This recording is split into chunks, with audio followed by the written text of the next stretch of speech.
Greetings YouTube, this is DecKrash, better known as Brandon. Right, once again thank you for your feedback on this story. And looks like we have finally come down to the closing events. So I'm gonna go ahead and get started, and so you can all know what becomes of our two main characters. So here's the finale. Without further ado, here's the finale of Her Hand in Mine. I barely heard Augur's words, and was only vaguely aware of Gar and Sarah as they followed Servana and I back to the elevator and through the corridors of the ship. The ship might have already been in space for how elated I was. Leah? Servana's gentle voice brought me back to planetside, and she giggled. You've been quieter than I've ever known you to be, and have had the grin the size of the planets on your face. I'm happy, I replied. As am I. How happy? I said coyly, and she stopped and answered me with no uncertain terms with her kiss. I returned it in kind, and with great eagerness, and heard her purr loudly, despite present company. I opened my eyes once and caught a glimpse of our two guards rising discreetly from all fours to an upright position. They tried unsuccessfully to hide their respective grins before they turned away. Was that happy enough for you, my Leah? She asked in a voice that almost matched her soft purring. Her nose touched mine, and I rubbed its velvety surface with my own. Oh, quite, I said, and passed my tongue across her lips. I felt her skin beneath her fur grow warm with anticipation as her tongue touched my lips, and I heard her breathing quicken in its pace as her grip upon me tightened. Reluctantly, however, I pulled back. If your people have as strong a sense of smell as you told me, I said in a breathy whisper, then we might not want to continue here. You're right, Servana said, and let out a soft laugh. But you made me stop here with your question. She licked me once again with the tip of her tongue and then gestured down the hallway. Shall we go? I followed, and after a moment asked, Where are we going anyway? To the guest quarters. Oh, I said, and we continued along through the twists and turns of the forest-like corridors. I began to notice that Servana had affected a very deliberate sway in her stride. I grinned in amusement at the very provocative way in which she walked, half hypnotizing me with her tail as it swept from side to side with the movement of her hips. She must have known by scent how ready I was. This was just plain teasing, and I will make her pay for it later. Servana dismissed the guards when we arrived at a door that was slightly grander than the ones on this deck. All the doors had numbers in Felian script emblazoned upon their surfaces, while this one did not. Servana passed her hand across its surface, and a series of blue lights appeared beneath the strange white material that it was made of. I heard a chime come from no speakers that I could see, and the door slid open to a room that was most certainly not guest quarters. It was unmistakably lived in, and seemed to have been that way for a long time. The room was lit by lamps that resembled large flowers that seemed to grow out of the rows of smaller room trees that stood in neat rows beside the eggshell white walls. The bed, though neatly made, was circular, with no discernible head or footboards. It was like a round velvet cushion of royal blue, and with various changes of clothes strewn about it. There was what looked like a dresser beside the bed with an assortment of objects that I could not immediately identify, along with combs, brushes, and a bottle I recognized as containing the familiar detangling ointment. On the room's far side, a large instrument that looked like a strange fusion between a harp and a cello sat between the rows of small trees. I had long since come to realize that I'd become more sensitive to Felian's individual odors. Beneath the powdery fragrance, each Felian had a distinctive scent about themselves, and this room smelled strongly of Servana. Come back in an hour and a half, I heard Servana say to the guards in her native tongue before closing the door. She ran her fingers upon its surface again, and the lights this time switched colors from blue to red. This isn't the guest quarters, Leah, I said, as the Felian that I had fallen so deeply in love with turned to face me. She sauntered towards me, her violet eyes keen with intent, and my heart raced with anticipation. Actually, I've a guest suite accessible from here, she said, and led me to the bed. So these are your quarters? I asked. Can't you tell? Servana replied, and slid onto the mattress of the bed, brushing the clothes aside. I figured that you'd find this much more comfortable after all. It sure looks comfortable, I said, as Servana pulled back the top spread. The remaining clothes fell to the floor, and she took hold of my hand. It took no effort at all for her to pull me down with her. My Leah, she whispered, and busied her lips with mine as I freely allowed the ardent desire to build between us. I remember little of what happened before she removed my shirt, but when she did, it was as if the universe were placed on pause. Servana, with a gasp, propped herself up, wide-eyed. Her sight sat dead upon the Nali necklace that lay upon my chest. I smiled at her all-consuming shock, but refrained from laughter. She was a beautiful sight, as her once panting breaths caught in her throat, and I removed the necklace.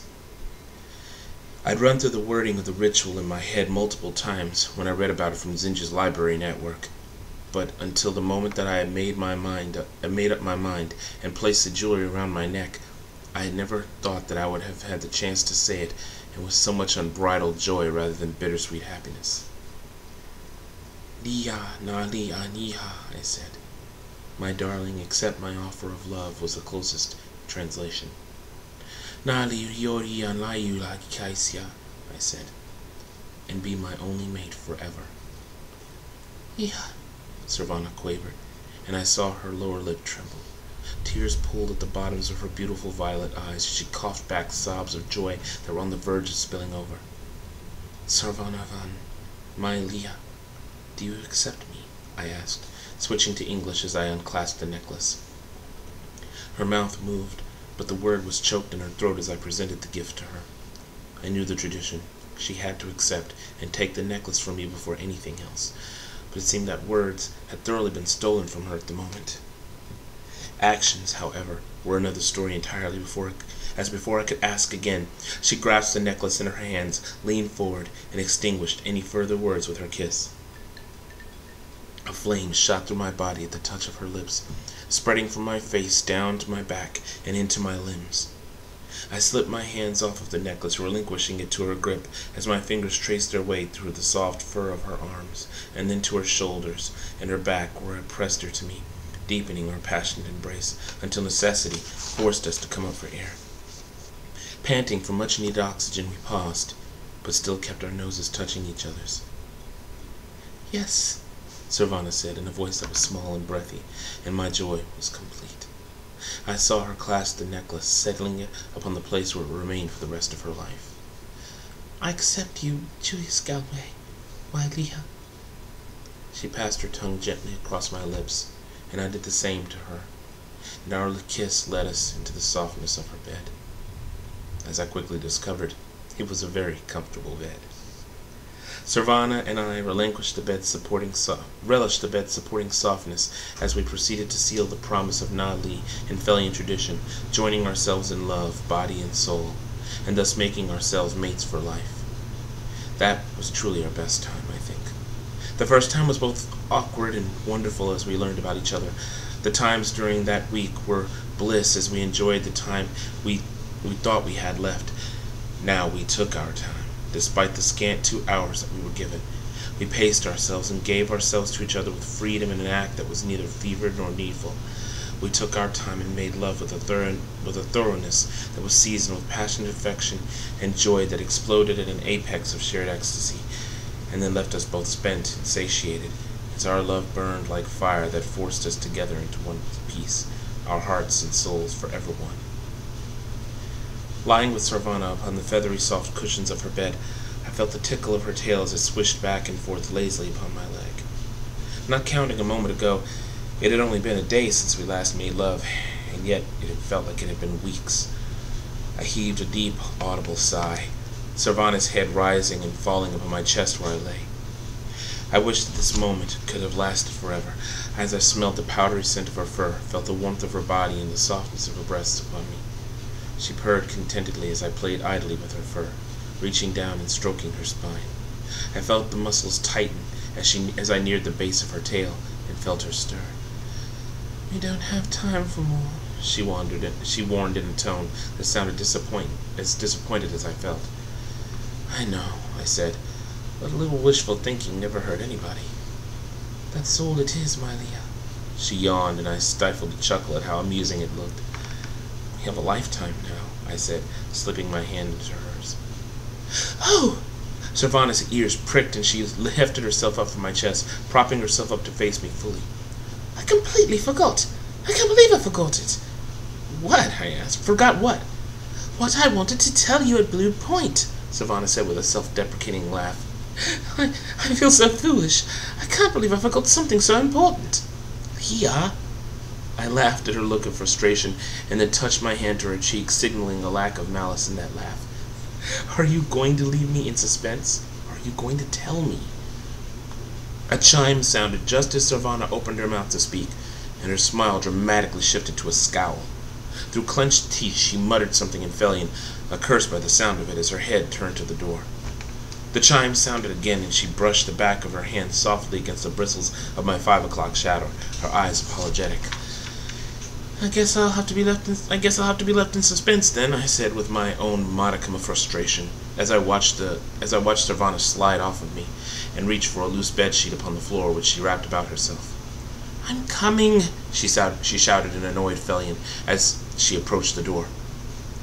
I heard the door open only a crack as she passed her hand upon it, and she spoke in low tones to someone on the other side that I could not see. She reached into the crack and retrieved a white bundle, after which she shut the door. It was Gar, she said, turning away from me, towards a smaller table beside her dresser. Father wants us to meet him in his quarters before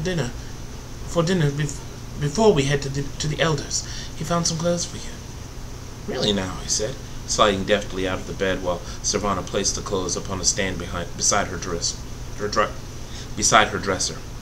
It was a little bit embarrassing, despite the fact that she was now essentially my wife, as when the sheets slipped away they revealed my renewed arousal, borne by the sight of the lithe beauty of Savannah's body, exposed fully after she had allowed the sheet that covered her to drop to the floor. Quickly I mastered my embarrassment, and instead, catching a wave of childlike mischief, used the moment to my advantage. Savannah had been absorbed in straightening out the new change of clothes, and thus had not heard me slip out of the bed. Sneaking up behind her, I wrapped my right arm around her waist as she made a tiny gasp. Bath or shower? I asked in a sultry voice, pressing her to me where my lips caressed her ear.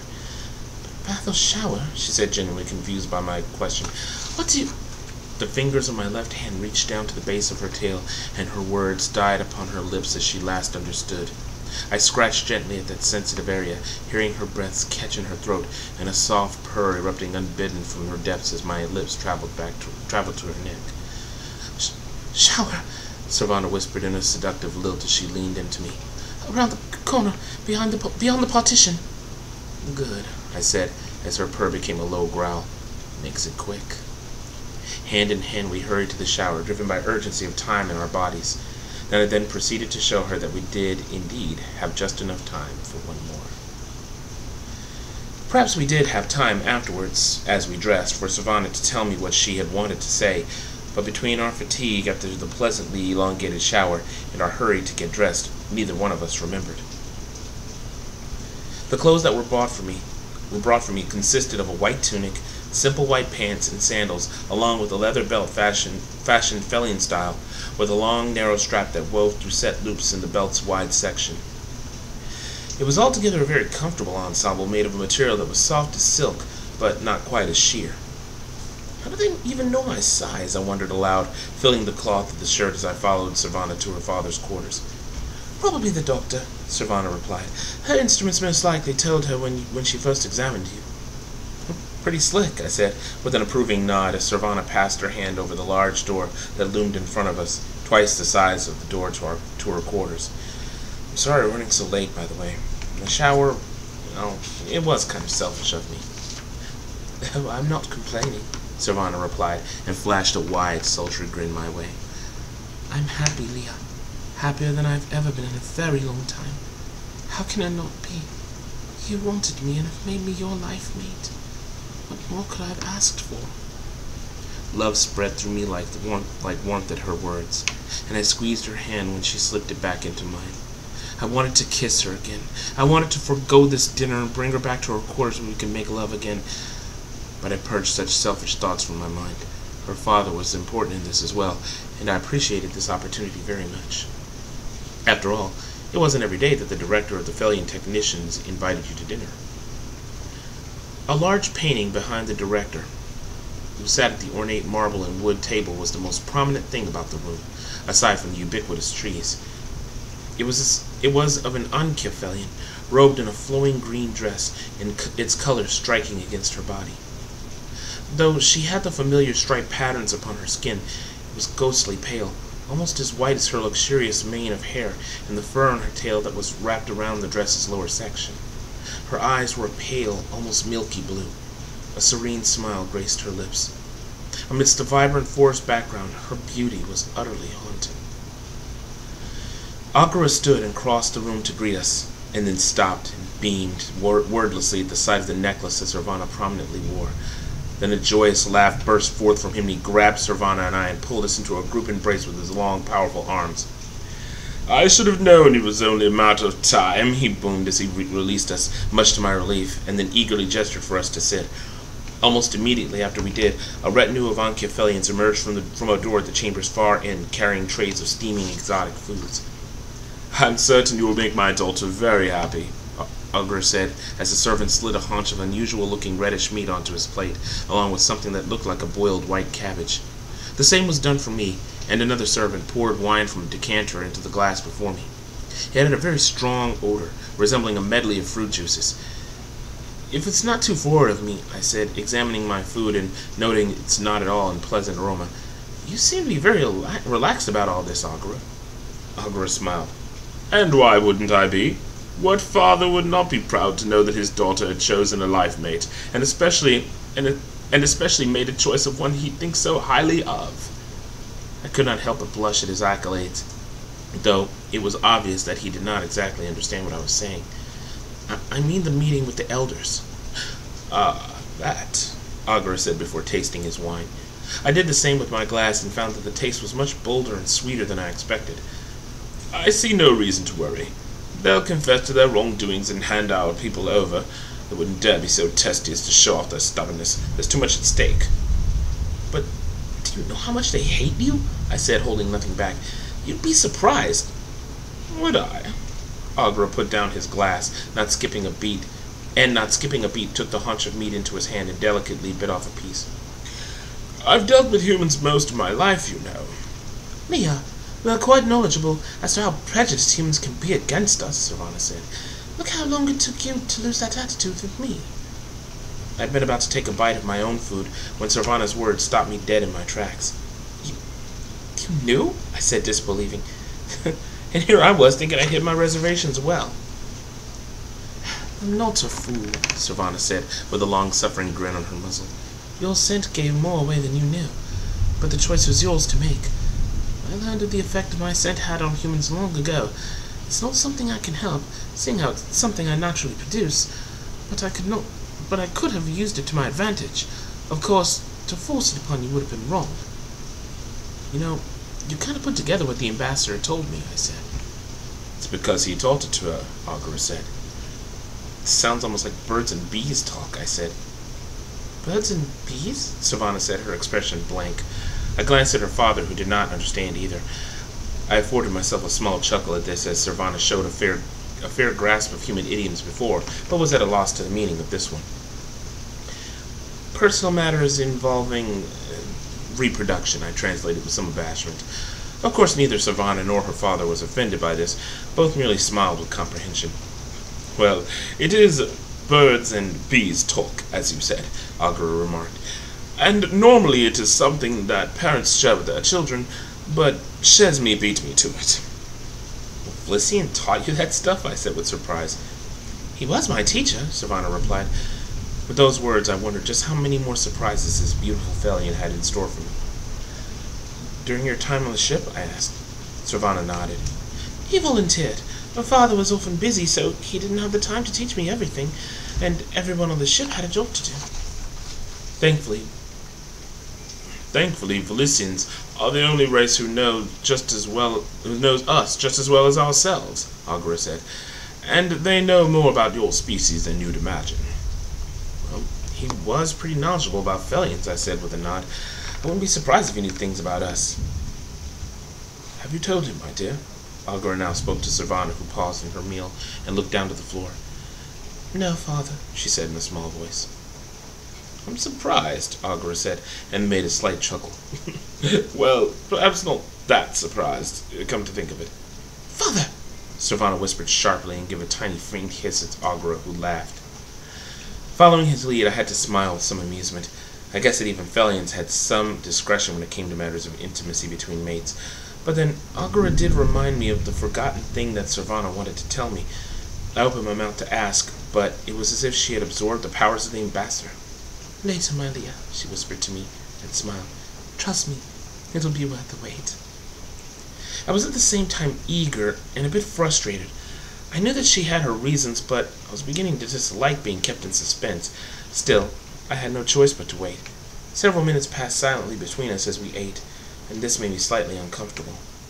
The painting of this beautiful Felian woman loomed over us, and so, partly out of curiosity and partly out of a need to break the silence, I spoke.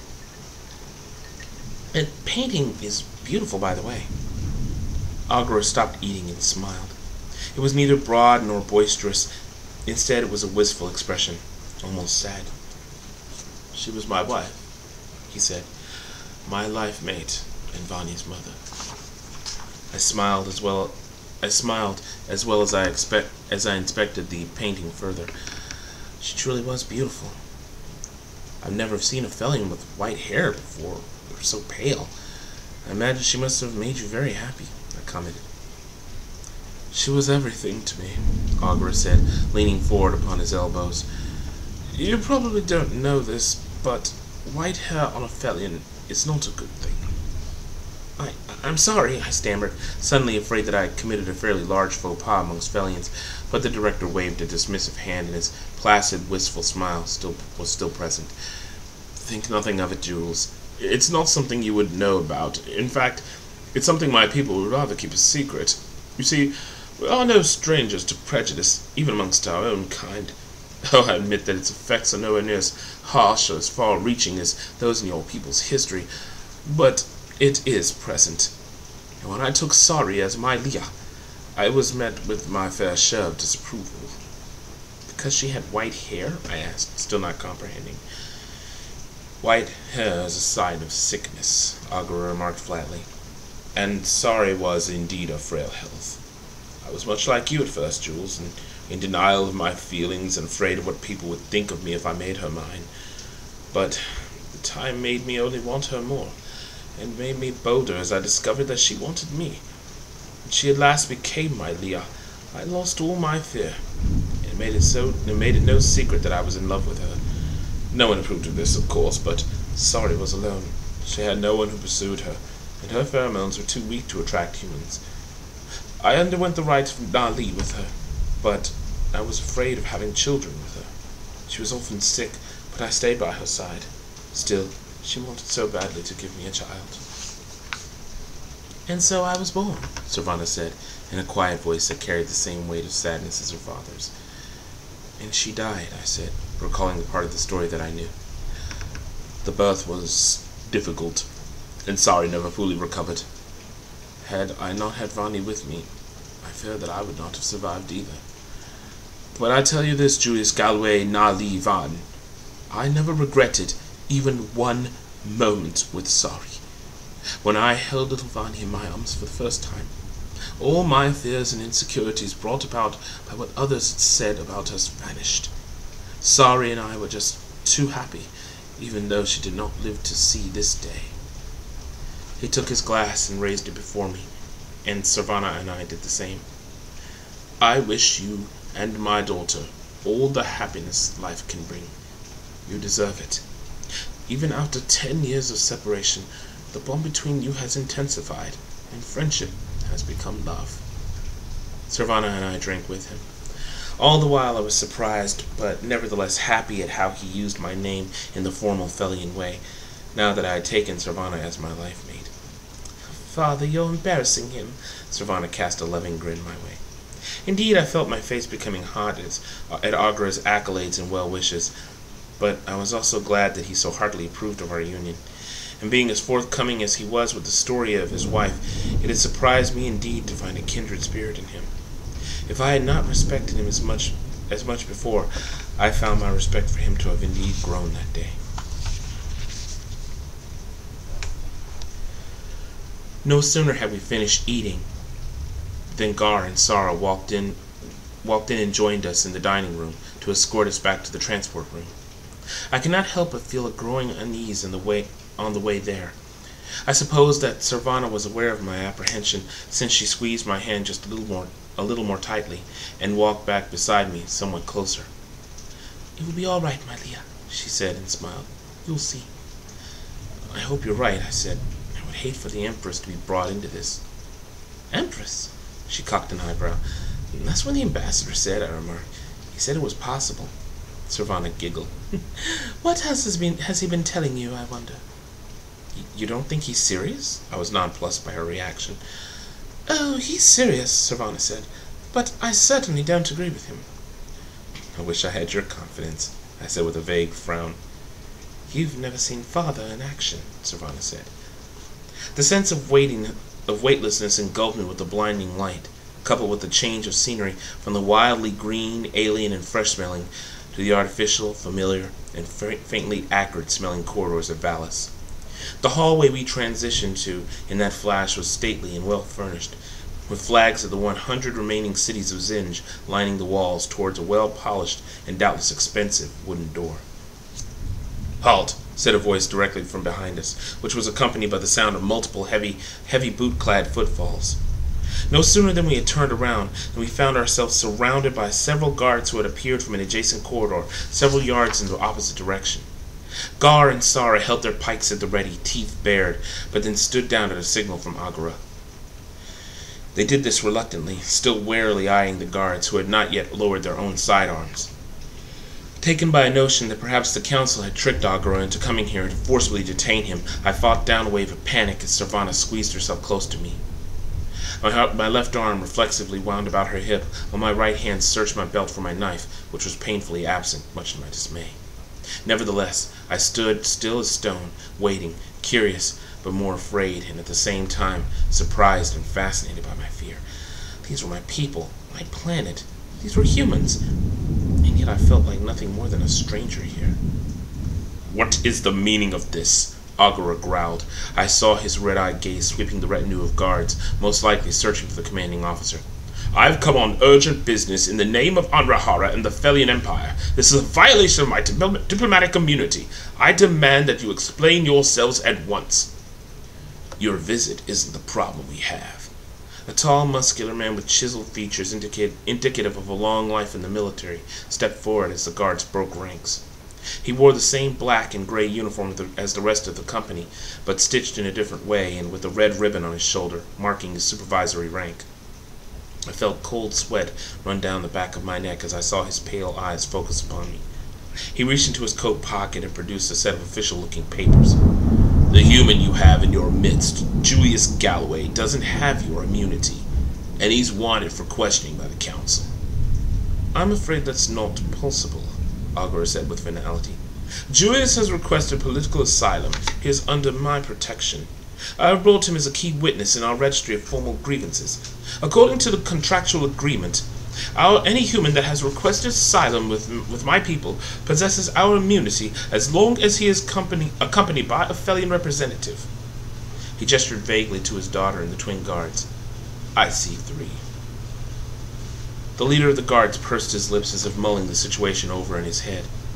His eyes narrowed as they remained pressed upon me, and then his expression soured into a look that bordered on disgust. I forced back a smile of my own at this, realizing that he did not have a legal leg to stand on. He could try to take me by force, but I was certain that it would have ended badly for relations between Anrahara and Zinj. This man was no fool. "See that he stays accompanied," the guardsman said, and snapped his fingers. Immediately the guards lowered their guns and performed an about-face and headed back the way they came. Agara growled. I looked and saw him baring his teeth, the same as Gar and Sara. And yet, somehow, he looked more intimidating than the 2 large, armed Harakiaphelian guards at his side. "I don't like this at all," he said, and cast a shrewd gaze my way. It was not accusatory, that I could tell at the least. There was wonder mixed in with awe at that stare, and I sympathized with the director. "Why would they specifically come after you?" "Well, I did break out of a hospital after being sentenced," I said. "They would have figured out something was wrong once they got into the room and found me not there, to say nothing of the blood." "But it was like they knew you'd be there," Servana said. "A retinue of escort guards is commonplace, but this was a frowned, searching the air for the right words. "Posse?" I suggested. "Yes, a posse. They came specifically to haul you in for questioning, armed with weapons drawn. That's never happened to me before on any world." "I figured as much," I said, recalling the look of surprise on Agura's face at the sight of the militiamen. "And you're just as clueless as I am as well, Agura?" I turned towards the dark-furred Felian, holding on to some vestige of hope. "Unfortunately, yes," Agura said, nodding to our guards who followed him as he led the way to the door. Servana led me along hand in hand, and I kept pace with her. The door was grand and solidly built, with only an ID panel beside its right-hand post. Agura placed his hand upon it, and the door did not open the way I expected. Rather, like most doors in the cities, it slid open. The light on the other side was a bit more subdued than that of the hallway, but it was not so dark that I couldn't see what lay on the other side. As I watched the news reports of the goings-on at political sessions among the Council of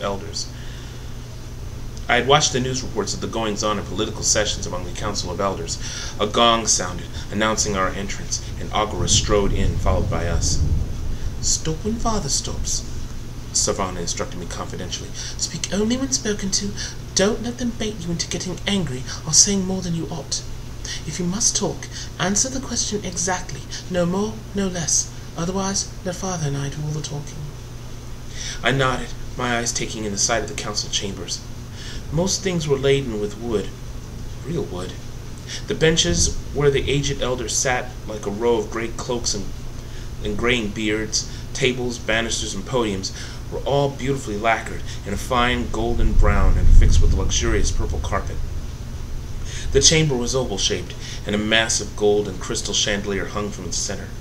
A green banner hung suspended upon ropes from the wall, coming together at the dais at the chamber's far end, where smaller versions of the flags of the allied colonies hung beneath a large flag of Zinj, its black, angular, vaguely S-shaped symbol set amidst a field that was the same shade of green of the encircling banner. Now that Agura Van has arrived, we shall get to the business of this emergency session," I heard the speaker of the elders say as Agura brought us to a row of benches near the dais. He sat, and Servana and I followed suit. Only the guards remained standing. "Director, you stand accused of encouraging the defection of multiple citizens of Zinj," the director said. My jaw fell open, as did Servana's, I noticed. Gar and Sar growled in combined consternation and anger, their gazes hard upon the implacable face of the speaker, whose expression was as unnerving as the stiff black and gray bristles of his beard. Instantly I felt a seething hatred towards this man.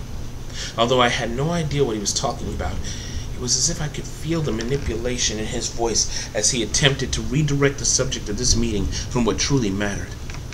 I heard a murmur ripple through the assembled elders, but was unable to gauge the emotion of it. Strangely, Agura seemed eerily calm in the midst of such outrage. My gaze fell upon him, and he quietly gestured for us to remain calm. "Defection, Elder?" Agura said innocently.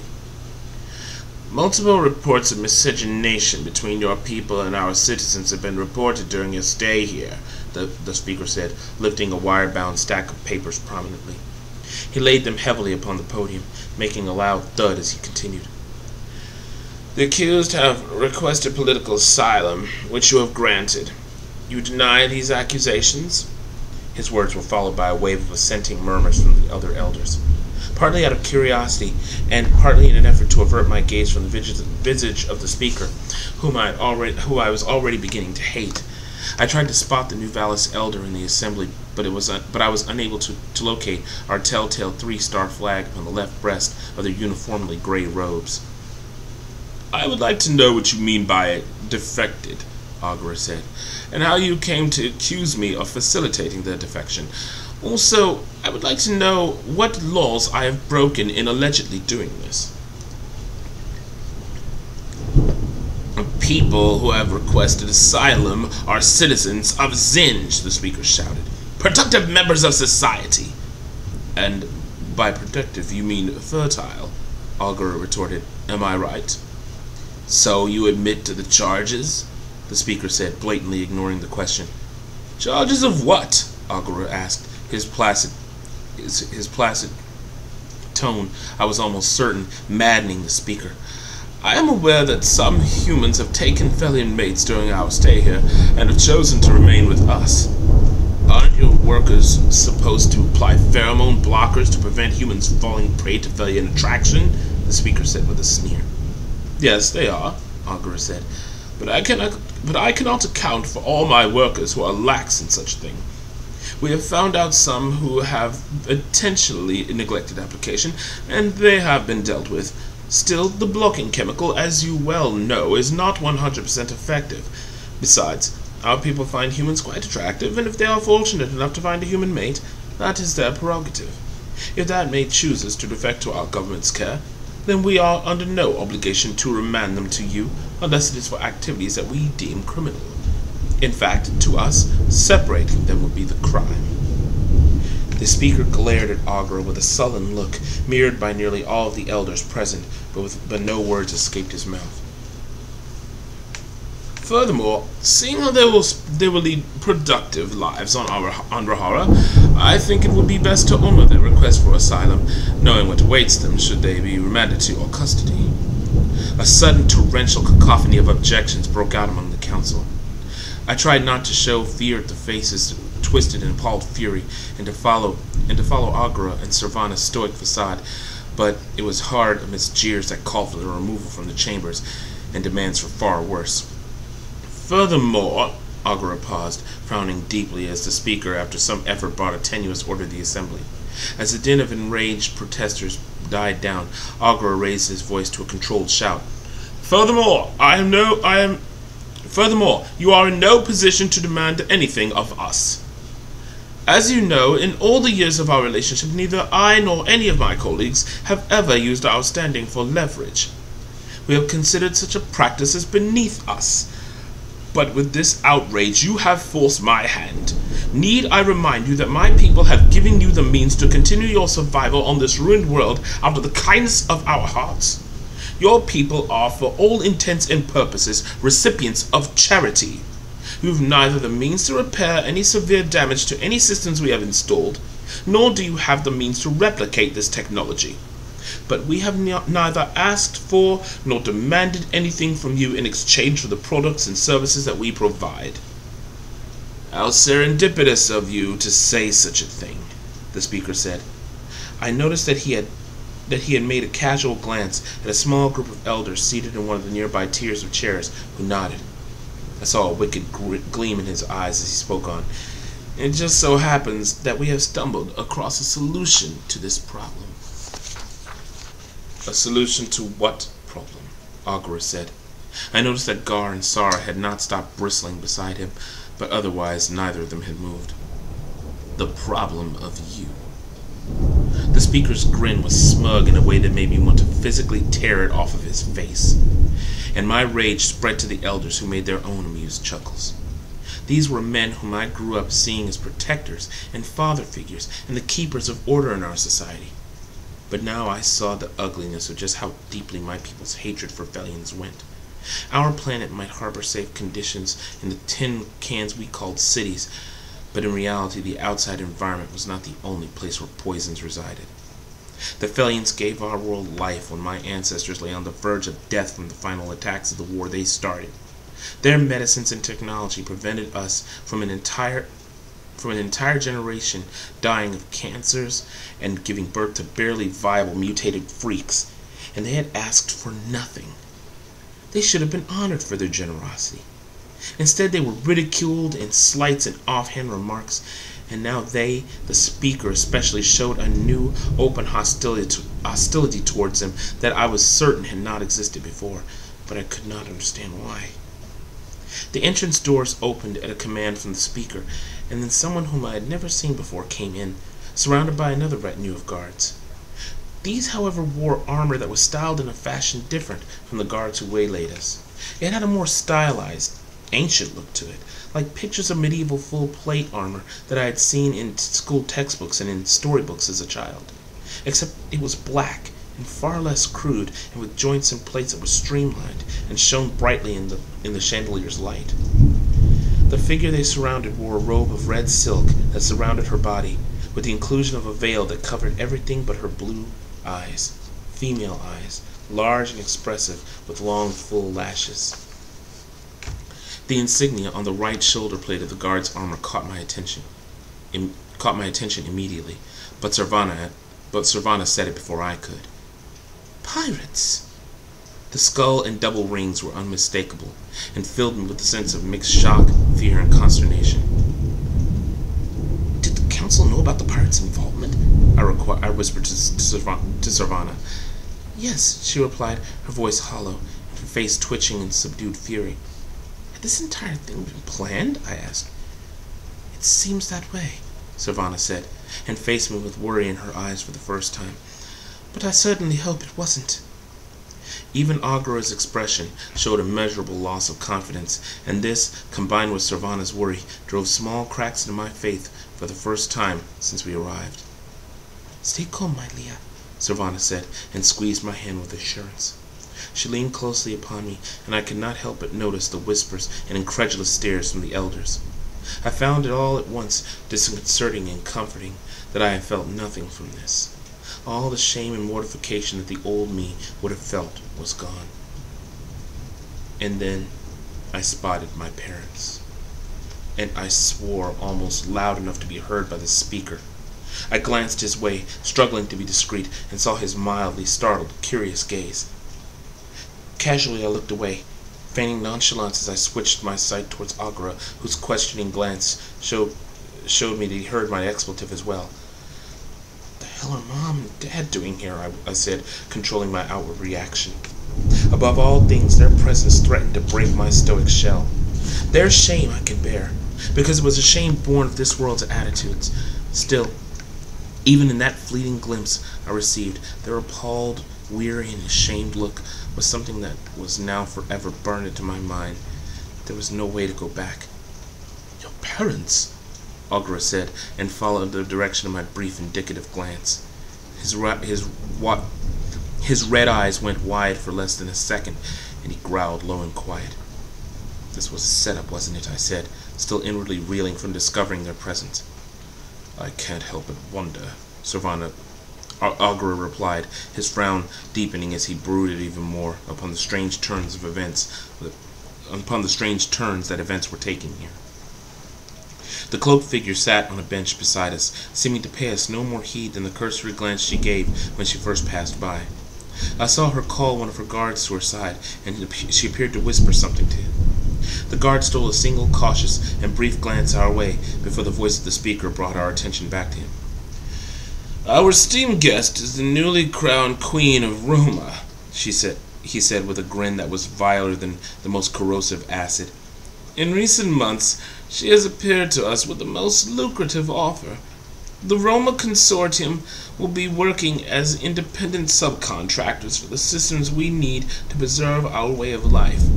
They were kind enough to offer us their services for a nominal fee, and so they will be taking over as our benefactors from this day forward.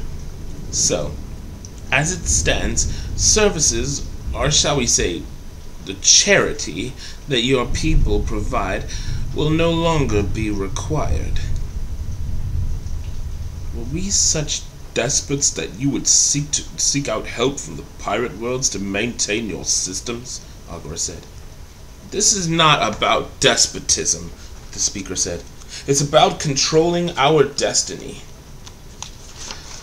He means leaving it in the hands of humans only," Servana said, her tone sour and glaringly sardonic. "Tell me, when did a human faction acquire such technology?" Agra demanded. I was amazed to see that his confidence had, in fact, returned with this alarming turn of events. Despite the fact that Servana and the guards had been visibly shaken by this, the director, now ex-director I supposed, had become more like a stone once again. "There's a lot about us that you don't know, it seems," the Queen said atop the unspoken words of the speaker. Her tone struck me as eerily familiar, but I could not place it. I felt Servana tremble, and I saw the utterly dumbstruck expression on her face. "Leah," I whispered, "it be?" Servana quavered, her violet eyes wide and frozen as if magnetized upon the Queen. "Can't be what?" "I have no troubles with your choice to procure services from another contractor," Agura said, breaking my attention from Servana. He placed a curious inflection upon the word contractor, I'd noticed, and then fixed the Queen with a baleful stare, the closest thing I had seen to hatred from him yet. "But this charade does not alter my reason for my coming to this session of the Council. I still seek retribution for the crimes that Zadian slavers, in conjunction with the Rainies—" "The Rainies are exiles," the Queen interjected. Agura's eyes grew narrow, and I knew that not being allowed to plead his case was slowly wearing on the director's nerves. Gar and Sara turned their vicious snarls toward the Queen as if daring her to interrupt again. The Queen seemed unintimidated by this, but nevertheless said nothing more. In fact, she gave a permissive, almost cordial nod towards Agura, who continued with no sound of malice in his voice. "As I was saying, we have received evidence that Zadian slavers, in conjunction with the Rainies, have been illegally procuring our people for slave labor. You have received our compiled evidence through DNA and the bodies surrendered to your government, and may review it at your leisure. I am certain you will find the evidence just as damning as we have. And so, as representative of the Felian Empire on Zinj, I hereby demand that the parties in question have their assets and transportation seized, and their slaves returned to us, and restitution paid to our government for this crime that you have allowed to go unchecked." The way that the council reacted to Agura's words made me realize several things. Chief above all else was the fact that they had expected Agura to choke after the summary dismissal of Felian services to Zinj. When this failed to even faze him, I saw the unnerved looks in the faces of the entire council. Such boldness and lack of fear in the director subsequently instilled courage enough in me to look at my parents directly. I saw their shame-filled eyes widen with surprise and wonder as I prominently clasped Servana's hand, making my position known before them, completely free of shame. The second thing I noticed by the council's reaction was how they cast such deferential looks towards the Queen, as if expecting her to support them. This worried me, but I knew after Agura pleaded his case that there would be no way that the council could worm their way out of this, not without provoking the wrath of the Empress. There would be an inquiry, and I would have to give testimony most likely. In the flurry of murmurings that preceded Agura's accusations and demands, Servana explained to me that such a thing would take months, perhaps years, but the slaves would at least be found quickly and returned as a gesture of good faith. The rest was just details. My second observation was proved right when the Queen again spoke, and her words surprised even Agura. "I support the Director Agura Van's demands, and request that the slaves be returned with all due haste," she said with finality that brought the room to a brief but heavy silence. Amused, I watched as Sara and Gar's snarls ceased and were replaced with nonplussed looks. Even the council's din of murmurings when they had resumed rose to a level that was close to the noise of their earlier protests. It was as if she had betrayed their expectations. I watched on, stifling laughter. The morons had actually expected her to side with them. I was at the same time impressed and ashamed by their gall, as well as relieved to see that the Queen might not be the enemy that I, and perhaps Agura, expected her to be. One of the elders, a particularly elderly one among the group, had descended from his perch down to the tiers of seats to the speaker's level in order to whisper something to him. My guess that it was nothing good, judging by how the speaker's face darkened in increments at his words. "Very well," he said, after the unnamed elder returned to his seat. I imagined if he could gut us with his gaze, he would have done so and gladly. "The elders will order a seizure of property in lieu of criminal investigations of the Zadian Human Resources Guild. All Felian bondsmen and women, should they be found, will be returned to you, and restitutions paid to your satisfaction." He held up a finger, stalling the smile that had begun to grace the edges of the director's mouth. "But under one condition." He paused as if waiting for a response, which Agura gave in a permissive wave of his hand. Those citizens who have requested political asylum with you will be forthwith exiled from Zinj, the speaker said, his tone low, sneering and cruel. His narrow-eyed gaze fell upon me, and I averted my eyes, keeping a straight face, despite my inward rage at this sentence. My sights, however, fell upon my parents, and that was when the tears came unbidden. My expression registered no emotion. I held my poker face resolutely, but my true feelings found a way to escape. Watching their tears and shame brought what I dared not express to the surface, and what lay within now flowed down my cheeks. "It will be all right, my Leah," Savannah whispered to me, and pressed her muzzle to my cheek. I felt her soft, furry hand squeeze mine, and felt her wipe away my tears, and gave at least a brief moment of consolation. I closed my eyes and listened to the very faint purr that emanated from her as she comforted me as best she could. "You have me. You have Father. You have a home with us." "I accept this," Agra said again, and this time I was almost maddened by his lack of anger. How easily and cordially he accepted the banishment of citizens who had done nothing wrong, only dared to love people who had been the biggest boon to humankind since the Vlisians guided our people, lost in their starships, to the colonies centuries ago. "Does your guest accept his sentence?" The speaker uttered the word guest as if he filled his mouth with bile. "If Agra accepts on our behalf, then I defer to his judgment," I said, leaving barely a breath between his question and my answer. My gaze turned again towards him, was hard and resolute, and he balked at my look of defiance. "It's a fitting punishment for a thief and a race traitor," the speaker said, now holding back none of the vitriol that he had only barely withheld before. "How does it feel to know that you have threatened the sanctity of our world by denying your civic duty?" "There are plenty more to replace me," I said, despite Savannah's counsel to not allow his words to anger me. It had, unfortunately, moved well past this point now. The speaker had lost his political decorum, I was certain, so all bets were off at the loss of mine. "We should have known that Fellions would be involved with you when you vanished from the recovery room," the speaker said, striking away an alarmed elder who came to remove him from his podium.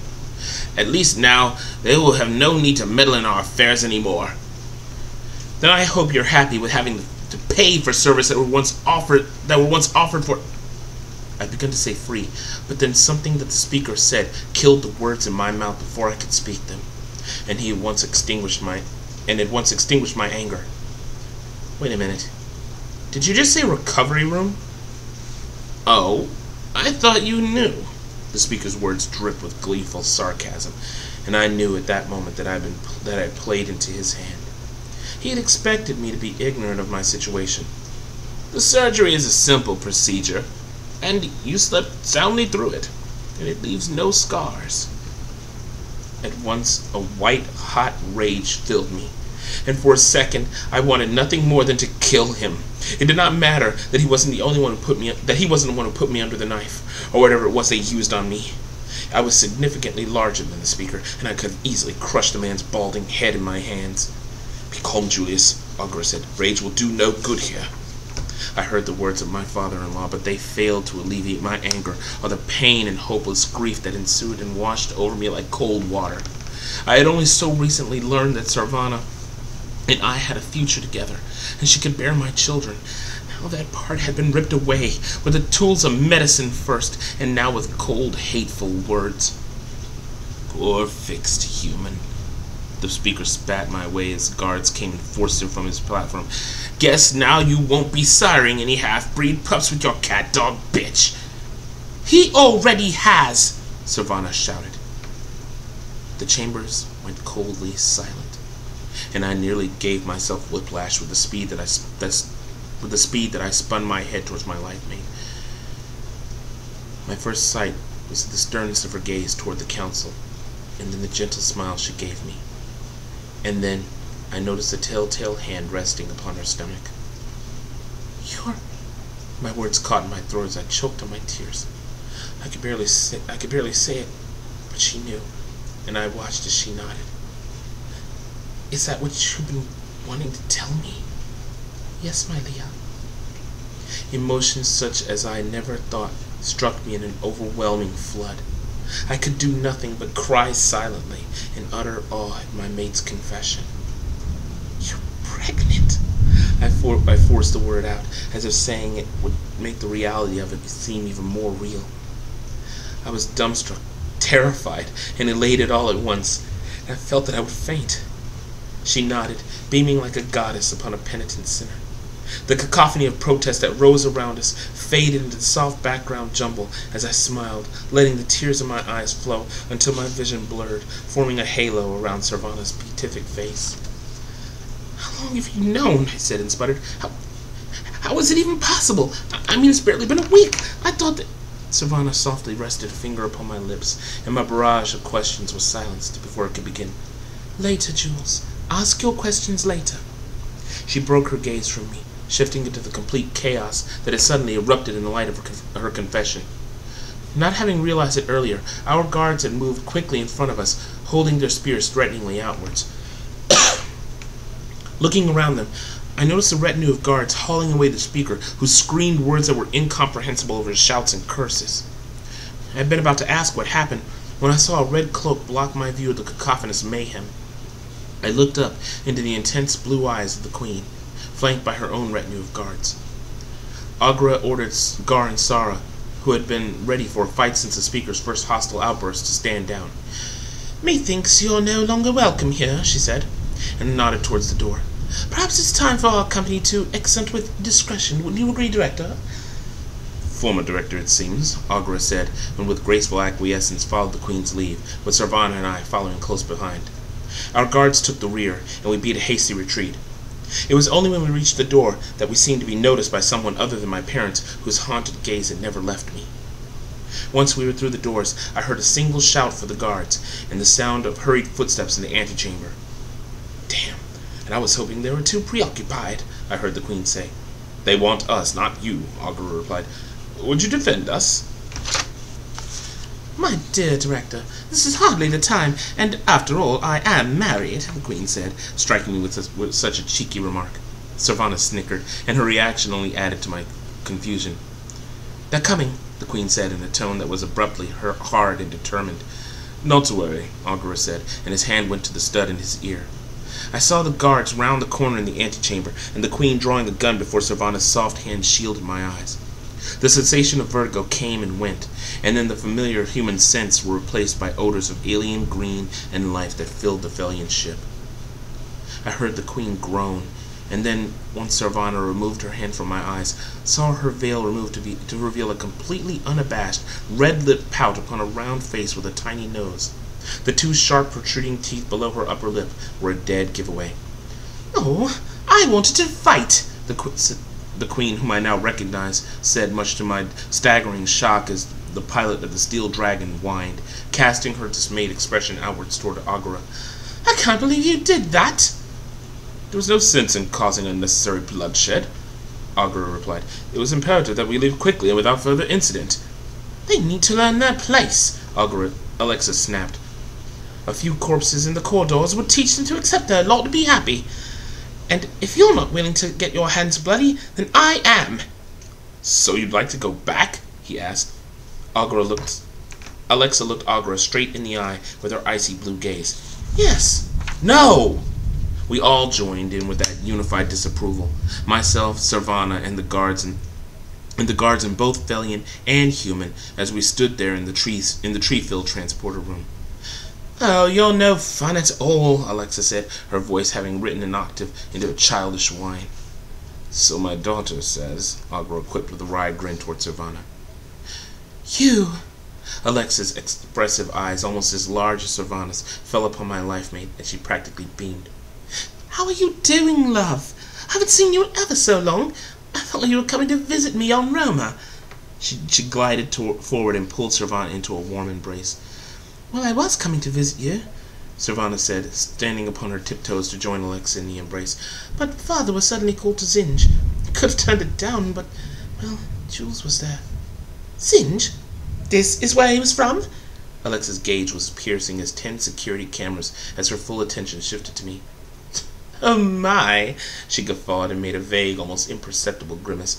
Well, I hope he was worth all the fuss. Well, obviously he was. You're expecting his child, am I right? I mean, you weren't just trying to piss him off because of all the bigotry, were you? I would never. Savannah's expression was earnest, and her hand once again fell to her belly. No, I really am pregnant. She cast me a gentle smile and I stood beside her.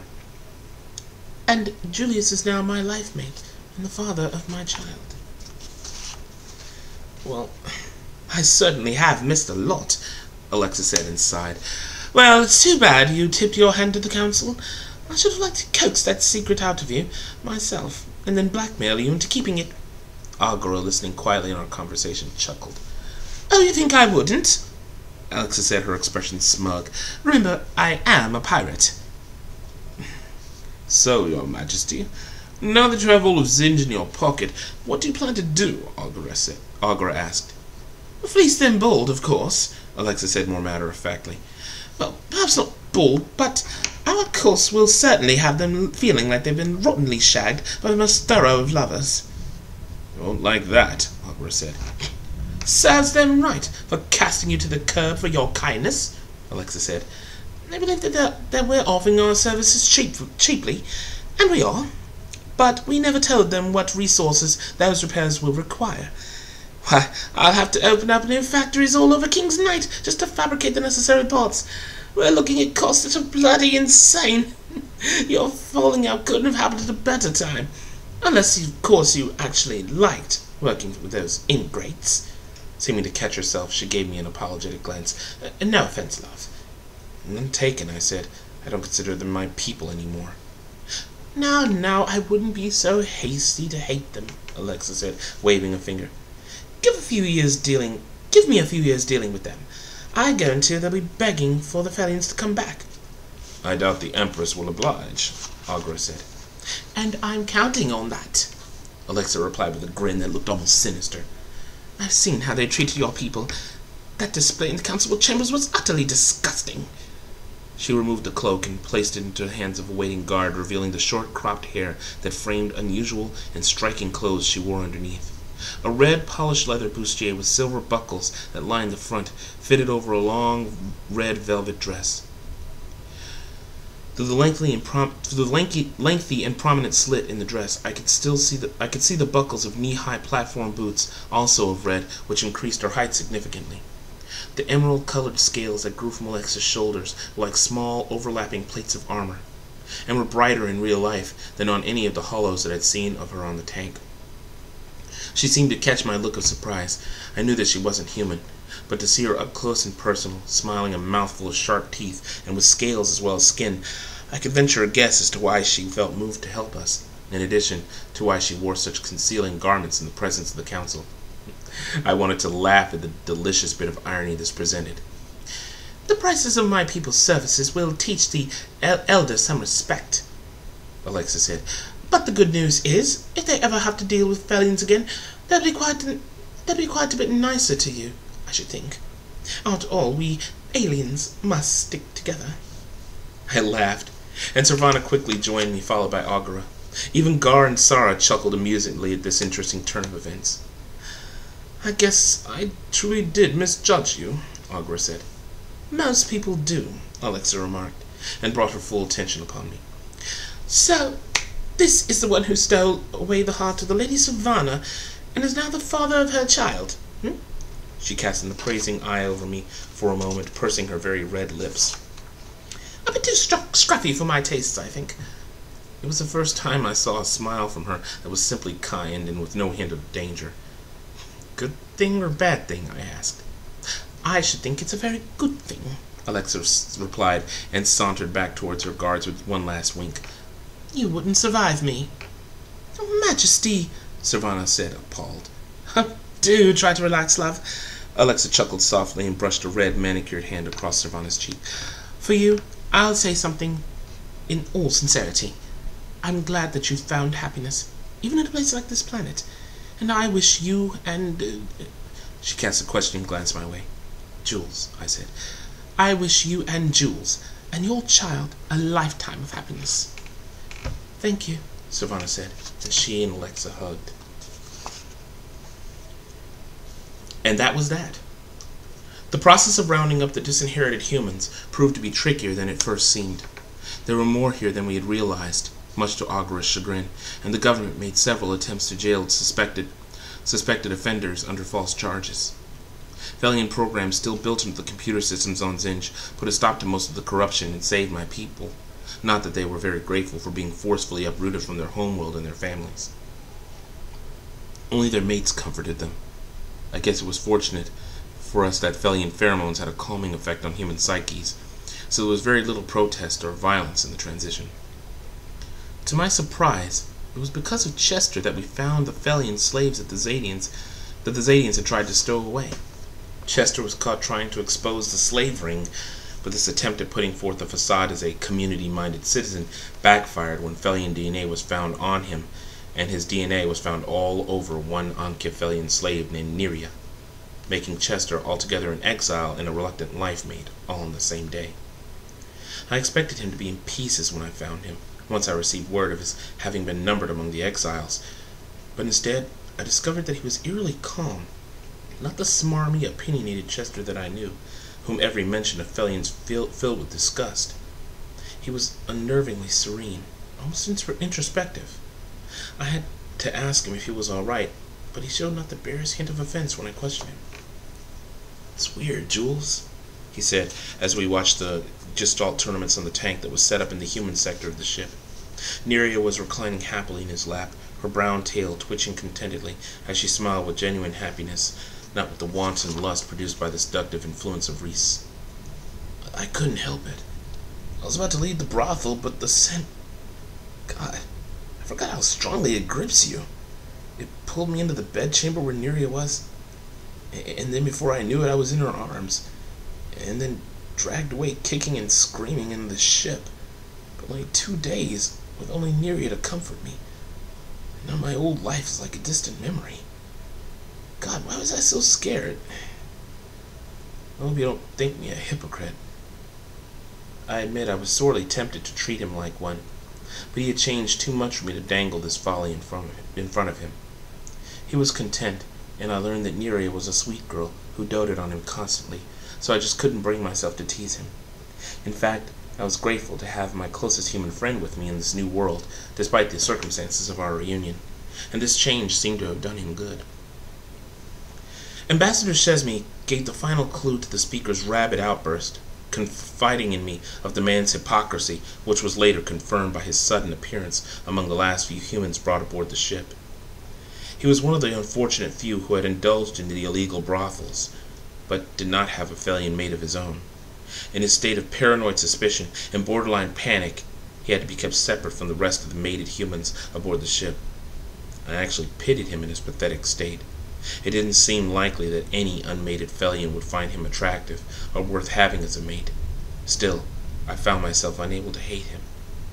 Knowing how beautiful Anrahara was, I had at least hoped that the Velian homeworld would ease his mind somewhat. The Empress had advised Agura to stay until the legal proceedings regarding Zaid and the Rainey's exploitation of Velians could be resolved and finalized. This gave me time to adjust to my separation and erase the view of my parents that haunted my memory for weeks after. It also allowed me to become used to Velian culture and to familiarize myself with the new batch of humans who will be joining me on the new home. All in all, the process took 3 months. Savannah taught me Velian biology by experience. By the time the ship was preparing to link with the main cruiser in orbit, she was more prominently pregnant than any human female would be at that stage. "Velians have a shorter term of pregnancy than humans, don't they?" I asked, looking out of the viewport at Savannah's quarters, now our quarters. The viewport's size was adjustable, and I had enlarged it to the breadth of a picture window. The brown orb of Zinj filled my field of view, obscuring all else, a dead ball of poison that housed a civilization built on xenophobia. Good riddance. "You just now noticed that?" I heard Savannah said with a giggle. I felt her snuggle by my side and heard her softly purr, her arm wrapped around mine. "Kind of," I said. "How much longer do we have?" 3 months, I think," Savannah said. 6 months in all? That's brief. Not for Velians. Savannah replied. Pregnancies for non-hybrids usually last around 4 months. Wow, that is short, I said with wonder. I guess it makes sense now. What does? The fact that you knew that you were pregnant only 5 days after you first made love. Our scents usually don't lie, Savannah said. I noticed the change the morning that I left your home, and I left you with a message. I wanted to be sure, so I went to the ship to visit the doctor. Like humans, sometimes our hormones can play tricks on us. You must have wanted to burst, didn't you? I said, laughing, inhaling my life mate's exquisite powdery scent. I wrapped my arms around her and circled them around the swell of her abdomen. Happiness and expectation swelled within me as I felt our baby move inside of her. Savannah giggled as the tiny jostles and kicks of our unborn child tickled her somewhat. I guess blurting out in the middle of the council wasn't quite the way he wanted to land the surprise on me, was it? No, Savannah said, gazing upwards at me. I leaned forward and touched my tiny nose to hers.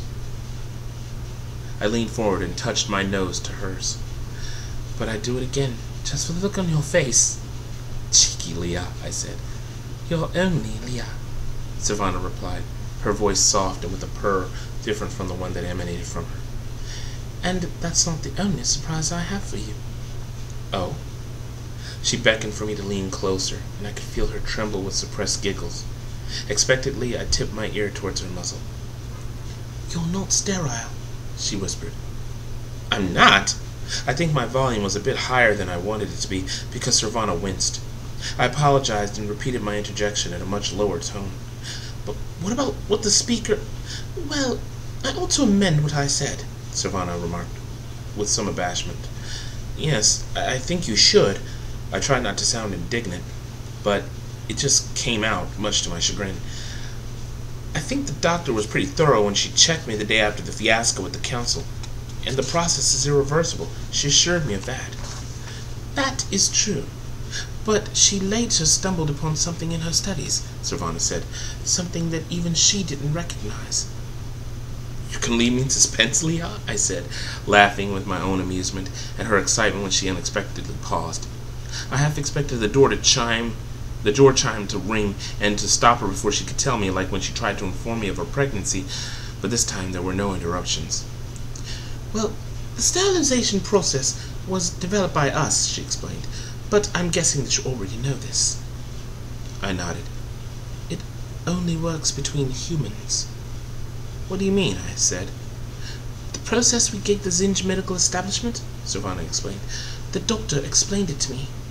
How did she put it? It blocks the chemical reactions that allow a human sperm and egg to unite. But Felians aren't human. I was beginning to understand where she was coming from. Right. Our sperm and egg cells are chemically different from yours. Different enough so that the chemicals that the blocker neutralizes aren't there. And so, if a fixed human can't produce with another human, he or she can still produce with a Felian. I laughed with rampant joy at this discovery. The rampant joy that this discovery set loose in my heart. Spinning around with Savannah in my arms, her beautiful face beaming at my elation. My God, Vani, this is the best news I've heard in 3 months. A load off your mind, wasn't it? Savannah said. Well, I wasn't vexed by it, but it is happy news, I replied. I consign myself to being happy with just our one child, but to know that we can have more, that they failed when they fixed me, well, I guess it couldn't have been better if it was planned by God himself. I didn't say it aloud, but a part of me chuckled on the inside at the look that would be on Chester's face on the inevitable day that Nerea would tell him that she was pregnant. In fact, I predicted that a great deal of the mated but fixed humans on board the ship were in for an unbelievable, but not at all unpleasant, shock during the voyage. We may not have many children, Savannah said. My Kya isn't known for its fecundity. And children between us and humans, when they happen at all, are few and far between. I guess we'll have to cross that bridge when we come to it then, I said, bringing Savannah back into my arms. The point is that it's at least possible for us to have children, if we want more. And you can't ask for more than that, am I right? True, Savannah said pensively. Very true. The trip to Anrahara is about 2.5 months, right? I said after some length of time. I'm glad our baby will be born there. I was kind of worried that the proceedings would take too long and we have to raise a baby on a spaceship. You have Alexa to thank for that, Savannah said. I believe she's strong-armed a few of the elders into not dragging their feet, which they obviously wanted to do. She's quite an unusual woman, I said.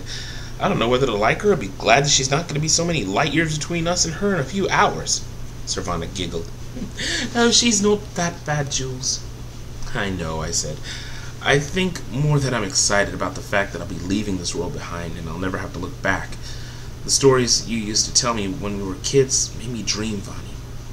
I dreamed of a day that I could lead that poison mud ball and touch the stars. Now it's coming to pass. And I'm seeing them with you as my life mate. And you're carrying our child. How did I ever deserve this happiness? Oh, Jules. Savannah turned to face me, and I felt her arms wrap around my own. I'm embarrassing you? No. I just can't believe I made you that happy. Vani, my Leah, my love. I cupped her perfect violet face in my hands. Violet-eyed face in my hands, feeling my heart wanting to tear open, to burst forth all the love that I had. You just don't know how dull it was there. Even the few years you spent with me when we were children couldn't convey it. Your presence broke through much more than the dullness of that world. It made me want for more than just my boring life again. When you came back into my life, I realized that I'd been living without the one thing I truly needed. My art kept me sane. My memories of you kept me hopeful. But your presence, your being with me, made me truly happy. Leah, Savannah smiled angelically. You make me happy as well. Her hand caressed the roundness of her belly. How can I not be? I took hold of that hand, and with her hand in mine, we made our way to the bed and began the voyage into a bright and hopeful future together, complete and happy. The end. And that's it, ladies and gentlemen. I sincerely hope you enjoyed it. I apologize for some of the flubs that I made. As you could tell, I some parts, I kind of tripped over the words. Other parts, I got the characters' voices wrong for just a brief second. It's a little bit embarrassing. But on the whole, I hope that you enjoyed the story. This is one that I'm probably not going to publish. But like I said, I did this for a bit of inspiration, so that I know how this world looked. I'll probably be doing more videos outlining various things about the webcomic as it comes up. Probably try to garner some interest in it. But I really do hope that I get some good feedback for the story altogether. I've learned a few things myself by reading it aloud, and I've learned there are a few parts that I still need to kind of touch up. So this particular story isn't carved in stone. Perhaps one day I'll go back and do a reread and actually edit out the parts that really I messed up on, making it something like an audiobook. But until that time, I hope you enjoyed this particular story, and as much as I enjoyed reading it to you and writing it. And so I may do some others at a later time. And like I said before, I hope to hear your responses on this. Leave them down below in the comment section. As always, keep it civil. So until next time, everyone. This is DecKrash, better known as Brandon. And as always, stay lucky and stay blessed.